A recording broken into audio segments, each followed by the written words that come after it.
The blacklist. On July 14th, the Center for Countering Disinformation, an organ of the Ukrainian government, an adjunct of the Office of the Presidency of Ukraine, published a list of 72 persons, many of whom were Americans, including myself, whom they categorized as Russian propagandists. The interesting thing about this is that the Center for Countering Disinformation, when it was formed in April of 2021, lacked a budget, lacked a staff, lacked any capacity to do work.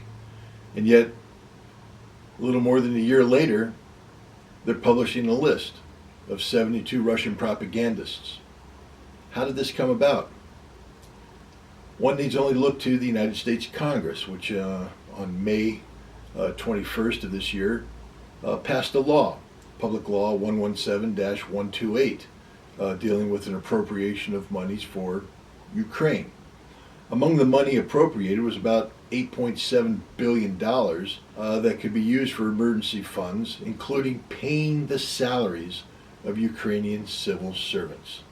So apparently U.S. taxpayer money is being used to pay the salaries of Ukrainian civil servants who are preparing lists that include Americans whom they call Russian propagandists. But this isn't even the worst of it, because the day that this list was published, the Center for Countering Disinformation held a meeting.